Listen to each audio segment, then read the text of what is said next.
Next നോക്കുന്ന neuro transmitters ആണ്. അപ്പോൾ ന്യൂറോ ട്രാൻസ്മിറ്റേഴ്സ് എന്ന് പറയുമ്പോൾ 3 ടൈപ്പ് ഉണ്ട്. എക്സൈറ്റേറ്ററി ന്യൂറോ ട്രാൻസ്മിറ്റേഴ്സ് ഉണ്ട്, ഇൻഹിബിറ്ററി ഉണ്ട്.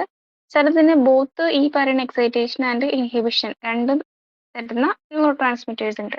അപ്പോൾ നമുക്ക് മെയിനായിട്ടും പഠിക്കാനുള്ള ന്യൂറോ ട്രാൻസ്മിറ്റേഴ്സ് എന്ന് പറഞ്ഞു കഴിഞ്ഞാൽ ഗാബ, ഗ്ലൈസിൻ, പിന്നെ സെറോട്ടോണിൻ, ഡോപ്പമൈൻ, അങ്ങനത്തെ കുറച്ച് ന്യൂറോ ട്രാൻസ്മിറ്റേഴ്സ് നമുക്ക് പഠിക്കാനുള്ളത്. സോ ഇപ്പോൾ ഇതിൽ നമ്മൾ പഠിക്കുന്ന ഗാബ, ഗ്ലൈസിൻ, സെറോട്ടോണിൻ അല്ലെങ്കിൽ സെറോട്ടോണിൻ ഓർ 5-ഹൈഡ്രോക്സി ട്രിപ്റ്റമൈൻ അല്ലെങ്കിൽ 5-HT എന്ന് പറയും. സോ ഇതെല്ലാം ഇൻഹിബിറ്ററി ന്യൂറോ ട്രാൻസ്മിറ്റേഴ്സിൽ വരുന്നതാണ്. ഇനി ഡോപ്പമൈൻ അതുപോലെ തന്നെ അസ്റ്റൈൽ കോളിൻ, നോറഡ്രിനാലിൻ എന്നൊക്കെ പറയണത് ഈ ഒരു ഇൻഹിബിഷനും ഉണ്ട്, അതുപോലെ എക്സൈറ്റേഷനും ഉണ്ട്. So it's comes under both inhibitory and excitatory neuro transmitters രണ്ടിലും വരുന്നതാണ് ഈ ഒരു ഡോപ്പമൈൻ പോലത്തെ അല്ലെങ്കിൽ നോറഡ്രിനാലിനും അതുപോലെ അസ്റ്റൈൽകോളിനും ഒക്കെ. നമ്മൾ ഇമ്പോർട്ടന്റ് ആയിട്ടുള്ള ന്യൂറോ ട്രാൻസ്മിറ്റേഴ്സ് ആണ് നോക്കുന്നത്. സോ ഫസ്റ്റത്തെ ഗാബയാണ്. ഗാബ ഓർ അതർവൈസ് അതിനെ ഗാമ അമൈനോ ബ്യൂട്ടാരിക് ആസിഡ് എന്നാ പറയുന്നത്. അപ്പോൾ ഇതൊരു ഇൻഹിബിറ്ററി ന്യൂറോ ട്രാൻസ്മിറ്റർ ആണെന്നുള്ള കാര്യം ആദ്യം തന്നെ എഴുതണം. അപ്പോൾ ഇൻഹിബിഷൻ ആകുമ്പോൾ അത് എന്താ ചെയ്യുന്നത്? നമ്മുടെ ന്യൂറോണൽ സെൽസിന്റെ അല്ലെങ്കിൽ ആ സെന്റർ നമ്മുടെ നെർവസ് സിസ്റ്റത്തിന്റെ ആ ഒരു ന്യൂറോണൽ എക്സൈറ്റേഷനെ കുറയ്ക്കുകയാണ്, റെഡ്യൂസ് ചെയ്യാണ് ഈ ഒരു ഇൻഹിബിറ്ററി ന്യൂറോ ട്രാൻസ്മിറ്റർ ആയ ഗാബ ചെയ്യുന്നത്.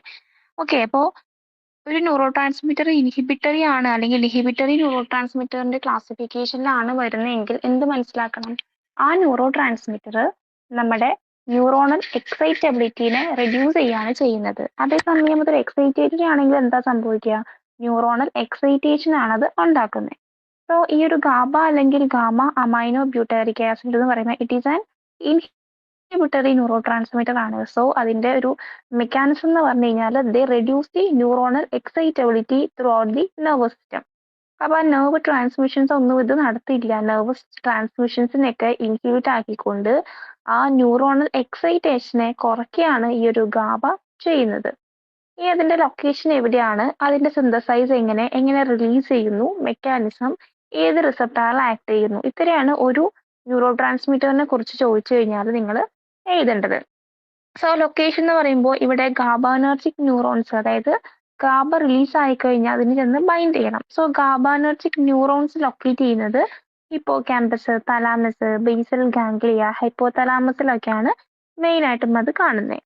അപ്പോൾ ഈ ഒരു ഇൻഹിബിറ്ററി ന്യൂറോ ട്രാൻസ്മിഷൻ ആണെങ്കിലും എക്സൈറ്റേറ്ററി ന്യൂറോ ട്രാൻസ്മിഷൻ ആണെങ്കിലും ഇത് രണ്ടും നടക്കണം. സോ ഇത് രണ്ടും ഒരു ബാലൻസിൽ അങ്ങനെ നിന്നാൽ മാത്രമാണ് നമുക്ക് ആ ഒരു സെല്ലിന് അല്ലെങ്കിൽ ഒരു ന്യൂറോണിന് അതിൻ്റെ ആ ഒരു ഫങ്ഷൻസ് പ്രോപ്പർ ആയിട്ട് നടത്താനും സെൽ മെംബ്രെയിൻ ആ ഒരു സ്റ്റേബിൾ ആയിട്ട് അല്ലെങ്കിൽ സെൽ മെംബ്രെയിൻ്റെ സ്റ്റെബിലിറ്റി പ്രോപ്പർ ആയിട്ട് നിലനിൽക്കാനും ഈ ഒരു എക്സൈറ്റേറ്ററി ന്യൂറോ ട്രാൻസ്മിഷനും അതുപോലെ ഇൻഹിബിറ്ററി ന്യൂറോ ട്രാൻസ്മിഷനും ഈ രണ്ട് ട്രാൻസ്മിഷനും ഒരു ബാലൻസിൽ നിൽക്കണം. ഓക്കെ, ഇനി നമ്മുടെ ഗാബയുടെ സിന്തസൈസ് ആണ്. സോ ഗാബ എന്ന് പറഞ്ഞു കഴിഞ്ഞാൽ ഫ്രം ഗ്ലൂട്ടാമിൻ നിന്നുമാണ് ഈ ഒരു ഗാബ എന്ന് പറയുന്ന ഈ ഒരു അമീനോ ആസിഡിന്റെ സിന്തസൈസ് നടക്കുന്നത്. സോ ഫ്രം ഗ്ലൂട്ടാമിനേസ് എൻസൈമിന്റെ പ്രസൻസിൽ ഗ്ലൂട്ടാമേറ്റ് ഉണ്ടാകുന്നു. ഫ്രം ദാറ്റ് ഗ്ലൂട്ടാമേറ്റ് ഡീകാർബോക്സിലേസ് എൻസൈമിന്റെ പ്രസൻസിൽ ഗാമ അമൈനോ ബ്യൂട്ടാരിക് ആസിഡ് ആയ നമ്മുടെ ഗാബയായിട്ട് കൺവേർഷൻ നടക്കുകയാണ് ചെയ്യുന്നത്. സോ ഇതാണ് ഒരു സിന്തസൈസിന്റെ ആ ഒരു സ്റ്റെപ്സ് എന്ന് പറഞ്ഞു കഴിഞ്ഞാൽ. ഇനി ഇങ്ങനെ സിന്തസൈസ് ചെയ്യുന്ന ഈ ന്യൂറോ ട്രാൻസ്മിറ്റർ ആയ ഗാബ വെസിക്കിൾസിലാണ് സ്റ്റോർ ചെയ്ത് വെക്കുക. അപ്പോൾ നമ്മൾ ഒരു ന്യൂറോൺ കൺസിഡർ ചെയ്യുകയാണെങ്കിൽ ആ ന്യൂറോണിന് ഡെൻഡ്രിൻസ്, ഡെൻഡ്രൈറ്റിസ്, ആക്സോൺ, അങ്ങനെ കുറെ പാർട്സ് ഉണ്ട്. സോ ഇതിന്റെ ആക്സോൺ ടെർമിനൽസിലാണ് ഈ ഒരു ഗാബ അല്ലെങ്കിൽ ഈ ഒരു ന്യൂറോ ട്രാൻസ്മിറ്ററിനെ സ്റ്റോർ ചെയ്ത് വെക്കുന്നത്. സോ അവിടെയുള്ള വെസിക്കിൾസിന്റെ അകത്ത് ഈ ഒരു ന്യൂറോ ട്രാൻസ്മിറ്റർ ആയ ഗാബ സ്റ്റോർ ചെയ്ത് വെക്കുന്നു. ഇനി എക്സോസൈറ്റോസിസ് പ്രോസസ്സ് വഴിയാണ് അത് റിലീസ് ചെയ്യുന്നത്. അപ്പൊ ആ ഒരു എക്സോസൈറ്റോസിസ് നടക്കണമെങ്കിൽ ആര് വേണം? കാൽഷ്യം അയോൺസ് വേണം. സോ കാൽഷ്യം അയോൺസിന്റെ ആ ഒരു ഇൻഫ്ലക്സ് ഉണ്ടായിട്ട് അല്ലെങ്കിൽ കാൽഷ്യം ചാനൽസ് എല്ലാം ഓപ്പൺ ആയിട്ട് കാൽഷ്യം അയോൺസിന്റെ ആ ഒരു കോൺസെൻട്രേഷൻ കൂടി എക്സോസൈറ്റോസിസ് പ്രോസസ്സ് വഴിയാണ് ഈ ഒരു ഗാബ സ്റ്റോർ ചെയ്ത് വെച്ചിരിക്കുന്ന ആ ഒരു ആക്സോണൽ ടെർമിനലിന്റെ വെസിക്കിൾസിന്റെ അകത്തുനിന്നും പുറത്തോട്ടത് റിലീസ് ആകുന്നത്.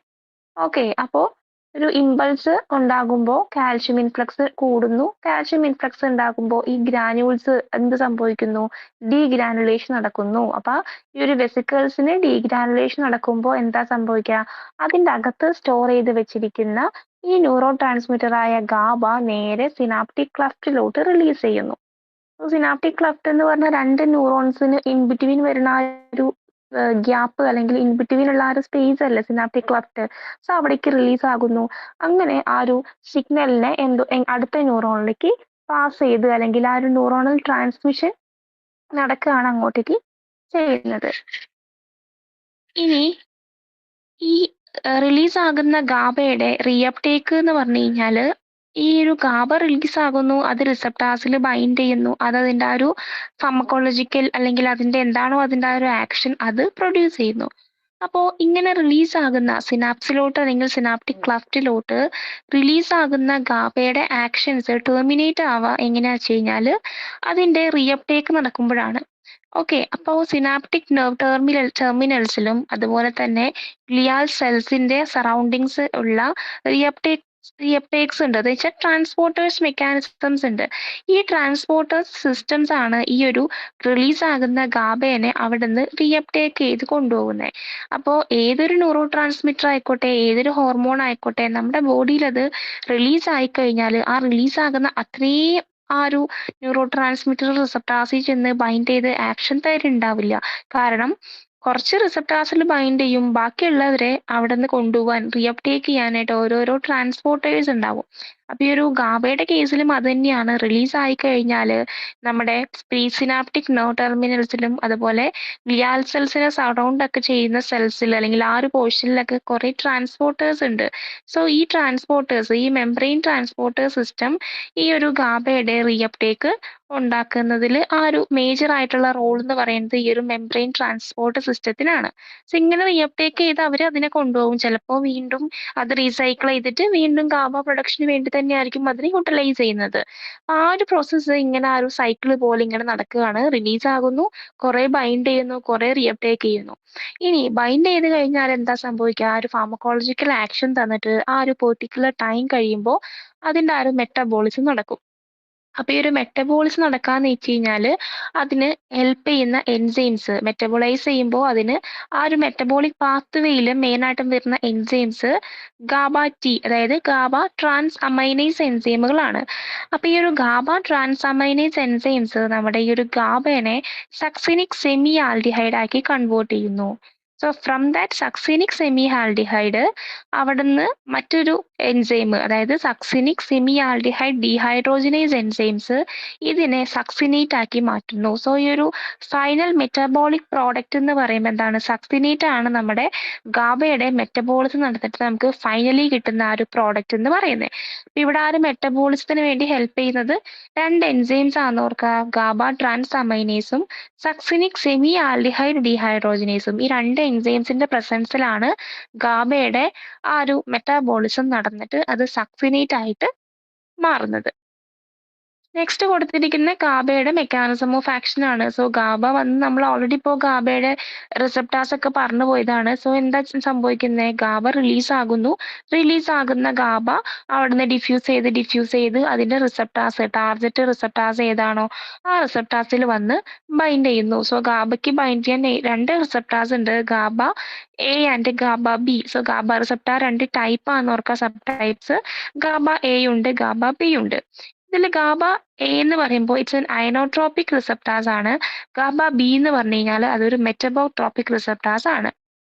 അപ്പോൾ ഗാബ എ കുറിച്ച് നോക്കുകയാണെന്നുണ്ടെങ്കിൽ ഗാബ എ ഇറ്റ്സ് എൻ അയനോട്രോപിക് ആണ്. അപ്പൊ അവിടെ എന്താ വരുന്നത്?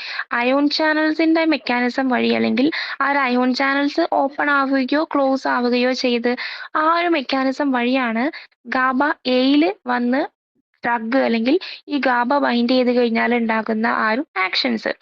ഓക്കെ, അപ്പൊ ഗാബ എ എന്ന് പറയുമ്പോൾ it is part of ligand gated ion channel complex. Okay, അതുകൊണ്ടാണ് അതിന് അയനോട്രോപിക് എന്ന് പറയാനുള്ള കാരണം. അവിടെ ലിഗാൻഡ് ഗേറ്റഡ് അയോൺ ചാനൽസ് ആണ് അവിടെ വരുന്നത്. അപ്പോൾ ഗാബ ആക്ടിവേറ്റ് ആയി കഴിഞ്ഞാൽ എന്താ സംഭവിക്കുക? ക്ലോറൈഡ് ചാനൽസിനെ അത് ഓപ്പൺ ആക്കും. So ligand gated ion channel എന്ന് പറയുന്ന അയോൺ ചാനൽ ഏതാണ്? ഗാബ എന്റെ കേസിൽ അത് ക്ലോറൈഡ് ചാനലാണ്. അപ്പൊ എന്താ സംഭവിക്കുന്നത്? ഗാബ എയിൽ വന്ന് ഡ്രഗ് ബൈൻഡ് ചെയ്ത് കഴിഞ്ഞാൽ this will facilitate the chloride ചാനൽസിന്റെ ഓപ്പണിംഗ് അത് ഫെസിലിറ്റേറ്റ് ചെയ്യും. സോ എന്ത് സംഭവിക്കും? ക്ലോറൈഡ് അയോൺസിന്റെ ആ ഒരു എൻട്രി അല്ലെങ്കിൽ ക്ലോറൈഡ് അയോൺസിന്റെ ആ ഒരു ഇൻഫ്ലക്സ് കൂടുന്നു. അങ്ങനെ വരുമ്പോൾ ഹൈപ്പർ പോളറൈസേഷൻ ഉണ്ടായിട്ട് നമ്മുടെ CNS ഒരു ഡിപ്രസീവ് എഫക്റ്റ് അല്ലെങ്കിൽ ആ ന്യൂറോൺസിന്റെ ആ ഒരു ഡിപ്രഷൻ പോലെ അല്ലെങ്കിൽ ന്യൂറോൺസിന്റെ ആ ഒരു എക്സൈറ്റേഷനെ ഇൻഹിബിറ്റ് ആക്കുകയാണ് ഈ ഒരു ഗാബ ചെയ്യുന്നത്. സോ ഗാബ നമ്മൾ പറഞ്ഞു അത് ഇൻഹിബിറ്ററി ആണെന്ന് പറഞ്ഞു. അപ്പൊ എങ്ങനെയാന്ന് വെച്ച് കഴിഞ്ഞാൽ ക്ലോറൈഡ് ചാനലിനെ ഓപ്പൺ ആക്കി ക്ലോറൈഡ് അയോൺസിന്റെ ഇൻഫ്ലക്സ് കൂട്ടിക്കൊണ്ട് ഹൈപ്പർ പോളറൈസേഷൻ ഉണ്ടാക്കുന്നു. സോ ഹൈപ്പർ പോളറൈസേഷൻ ഉണ്ടാകുമ്പോൾ ന്യൂറോൺസിന്റെ ആ ഒരു എക്സൈറ്റേഷൻസ് അങ്ങനെ കുറഞ്ഞ് ഒരു ഡിപ്രസീവ് ആക്ഷൻ പോലെ അല്ലെങ്കിൽ ന്യൂറോൺസിന്റെ ആ ഒരു എക്സൈറ്റേറ്ററി ആക്ഷൻസിനെ ഇൻഹിബിറ്റ് ആക്കുകയാണ് ഈ ഒരു ഗാബ ചെയ്യുന്നത്. ഇനി ഗാബ എ റിസപ്റ്റാസ് അതിന് 5 സബ് യൂണിറ്റ്സ് ആണുള്ളത്. അപ്പൊ നിങ്ങൾക്ക് ഈ ഒരു ഗാബ ചോദിക്കുമ്പോൾ എന്ത് ചെയ്യണം, ഈ ഒരു റിസപ്റ്റാസിന്റെ ഫിഗർ മസ്റ്റ് ആയിട്ടും വരയ്ക്കുക. ഇനി ഗാബയിൽ വന്ന് ബൈൻഡ് ചെയ്യുന്ന ഡ്രഗ്സ് മെയിൻ ആയിട്ടും ബാർബിച്ചുറേറ്റും അതുപോലെ ബെൻസോ ഡയസപ്പീൻസും ആണ് മെയിൻ ആയിട്ടും ഈ ഒരു ഗാബയിൽ വന്ന് ബൈൻഡ് ചെയ്യുന്നത്. ഓക്കെ, അപ്പൊ ഈ ഒരു ഗാബ റിസപ്റ്റാസിൽ ബാർബിച്ചുറേറ്റ് ആണെങ്കിലും ബെൻസോഡയസപ്പീൻസ് ആണെങ്കിലും വന്ന് ബൈൻഡ് ചെയ്യാനായിട്ട് പ്രത്യേകം അതിന് റിസപ്റ്റാറിൽ പ്രത്യേക ഒരു സൈറ്റ് ഉണ്ട്. സോ ഈ ഒരു സൈറ്റിൽ വന്ന് അത് ബൈൻഡ് ചെയ്യുന്നു. ആൽഫ ബീറ്റ രണ്ടിന്റെ ഇന്റർഫേസിൽ വന്ന് ബൈൻഡ് ചെയ്യുന്ന ഡ്രഗ് ബാർബിച്ചുറേറ്റ്സ് ആണ്. ദെൻ ആൽഫയിൽ വന്ന് ബൈൻഡ് ചെയ്യുന്ന ഡ്രഗ് ഡയസെപ്പാം ആണ്. ഈ ഒരു ഡ്രഗ്സ് എല്ലാം വന്ന് ബൈൻഡ് ചെയ്താലും ഫൈനലി എന്തായിരിക്കും കിട്ടുന്നത്? ഹൈപ്പർ പോളറൈസേഷൻ ആയിരിക്കും. സോ ന്യൂറോണൽ എക്സൈറ്റേഷൻസ് ഡിക്രീസ് ആവാണ് ചെയ്യുന്നത്. അപ്പോൾ ബോത്ത് ഓഫ് ദീസ് 2 ഡ്രഗ്സ് വന്ന് ബൈൻഡ് ചെയ്യുമ്പോൾ എന്താ സംഭവിക്കുക? ക്ലോറൈഡ് ചാനൽ ഓപ്പൺ ആകുന്നു. കണ്ടോ? അപ്പോൾ ആ ക്ലോറൈഡ് ചാനൽ ഓപ്പൺ ആയി ക്ലോറൈഡ് അയോൺസിന്റെ ഇൻഫ്ലക്സ് കൂട്ടിക്കൊണ്ട് ഹൈപ്പർ പോളറൈസേഷൻ ആണ് അത് ഉണ്ടാക്കുന്ന ഒരു എഫക്റ്റ് എന്ന് പറഞ്ഞു കഴിഞ്ഞാൽ. അപ്പൊ നിങ്ങൾക്ക് ഗാബ എഴുതുമ്പോൾ എക്സാമ്പിൾ ആയിട്ട് ഈ ഒരു 2 ഡ്രഗിന്റെ മെക്കാനിസം കൂടെ നിങ്ങൾക്ക് വേണമെങ്കിൽ എഴുതി അത് ചെയ്യാം. പക്ഷെ ഈ ഒരു ഫിഗർ മസ്റ്റ് ആണ്. ഫിഗർ എന്തായാലും ഗാബ റിസപ്റ്റർ ചോദിച്ചാൽ വരയ്ക്കണം. ഇനി അങ്ങോട്ട് നമ്മൾ ഡ്രഗ്സ് പഠിക്കുമ്പോൾ നമ്മൾ ഇതിൽ ഈ ഒരു ഡ്രഗിന്റെ മെക്കാനിസം ത്രൂ ഗാബ റിസപ്റ്റർ ആണ്, ഗാബ എയിൽ പോയി ബൈൻഡ് ചെയ്യും, ബിയിൽ പോയി ബൈൻഡ് ചെയ്യും എന്നൊക്കെ പറഞ്ഞു പോവുള്ളൂ. അവിടെയൊക്കെ നിങ്ങൾ ഈ ഒരു ഫിഗറും കൂടെ ഇൻക്ലൂഡ് ചെയ്തിട്ട് വേണം അവിടെ വരച്ച് അതിന്റെ എക്സ്പ്ലനേഷൻസ് എഴുതാനായിട്ട്. ഓക്കെ, നെക്സ്റ്റ് ഗാബ ബി, അടുത്ത സബ് ടൈപ്പ്. അതൊരു ജി പ്രോട്ടീൻ കപ്പിൾഡ് റിസപ്റ്റാർ ആണ്. അതുകൊണ്ടാണ് നമ്മൾ അതിനെ മെറ്റബോട്രോപിക് റിസപ്റ്റാർ എന്ന് പറയാനുള്ള കാരണം. അപ്പോൾ ഇതെന്ന് പറയുമ്പോൾ ഇറ്റ് ഈസ് എ മെറ്റബോട്രോപിക് റിസപ്റ്റാർ ആണ്. അത് അതിന്റെ റീസൺ എന്താ? അതൊരു ജി പ്രോട്ടീൻ കപ്പിൾഡ് റിസപ്റ്റാർ ആണ് ഈ ഒരു ഗാബ ബി എന്ന് പറഞ്ഞു കഴിഞ്ഞാല്. അപ്പോ ഇവിടെ എന്താ സംഭവിക്കുക? ഗാബ ബി സൈറ്റില് ഗാബ വന്ന് ബൈൻഡ് ചെയ്യുന്നു. അപ്പൊ അവിടെ ആക്ടിവേഷൻ ഉണ്ടാകുന്നു. സോ റിസപ്റ്റാറിന്റെ ആക്ടിവേഷൻ ഉണ്ടായി കഴിഞ്ഞു കഴിഞ്ഞാല് പൊട്ടാഷ്യം ചാനൽസ് ഓപ്പൺ ആകുന്നു. പൊട്ടാഷ്യം ചാനൽസ് എന്ന് പറയുമ്പോൾ അതെന്തായിരിക്കും? ആ ഒരു പൊട്ടാഷ്യം ചാനൽ ഓപ്പൺ ആവുന്നതിന്റെ റീസൺ സെക്കൻഡറി മെസ്സഞ്ചേഴ്സ് അവിടെ റിലീസ് ആകുന്നുണ്ട്. ഗാബ ബിയിൽ വന്ന് ഡ്രഗ് ബൈൻഡ് ചെയ്ത് കഴിയുമ്പോൾ ഗാബ ബിയുടെ ആ ഒരു ആക്ടിവേഷൻ അല്ലെങ്കിൽ ആ റിസപ്റ്റാറിന്റെ ആക്ടിവേഷൻ വഴി ചില സെക്കൻഡ് മെസ്സഞ്ചേഴ്സും അവിടെ റിലീസ് ആകുന്നു. അപ്പൊ ഈ ഒരു ഗാബ വന്നിട്ട് ഗാബ ബിയിൽ ബൈൻഡ് ചെയ്ത് കഴിയുമ്പോൾ ഗാബ ബിയിൽ ബൈൻഡിങ് നടക്കുമ്പോൾ സെക്കൻഡറി മെസ്സഞ്ചേഴ്സിന്റെ ആക്ടിവേഷൻ ഉണ്ടാകുന്നു. അങ്ങനെ പൊട്ടാഷ്യം ചാനൽസ് ഓപ്പൺ ആവാണ് ഇവിടെ ചെയ്യുന്നത്. 2 റിസപ്റ്റാസിലും വന്ന് ഡ്രഗ് ബൈൻഡ് ചെയ്ത് കഴിഞ്ഞാൽ ഉണ്ടാകുന്ന എഫക്റ്റ് ഹൈപ്പർ പോളറൈസേഷൻ ആയിരിക്കും. അപ്പൊ ഹൈപ്പർ പോളറൈസേഷൻ ഉണ്ടായി കഴിയുമ്പോൾ എന്ത് സംഭവിക്കുക? ന്യൂറോൺസിന്റെ എക്സൈറ്റബിലിറ്റി ഡിക്രീസ് ആകുന്നു അല്ലെങ്കിൽ ന്യൂറോണൽ എക്സൈറ്റേഷൻസ് കുറയ്ക്കുകയാണ് ഈ ഒരു ഗാബ റിസപ്റ്റാസിന്റെ ആ ഒരു ആക്ടിവിറ്റി അല്ലെങ്കിൽ അതിന്റെ ആ ഒരു ആക്ടിവേഷൻ കൊണ്ട് സംഭവിക്കുന്നത്. അപ്പൊ ഗാബ എന്ന് പറയുന്നത് ഒരു ഇൻഹിബിറ്ററി ന്യൂറോ ട്രാൻസ്മിറ്റർ ആണ്. അതുകൊണ്ടാണ് അത് എന്ത് ചെയ്തത്? എക്സൈറ്റേഷൻസിനെല്ലാം കുറച്ച് ആ ഒരു ഇൻഹിബിറ്ററി ആക്ഷൻ പ്രൊഡ്യൂസ് ചെയ്യാനുള്ള റീസൺ എന്ന് പറഞ്ഞാൽ അതാണ്. Because it is A inhibitory neuro transmitter ആണെന്നുള്ള കാര്യം ഓർത്തു വെക്കാം.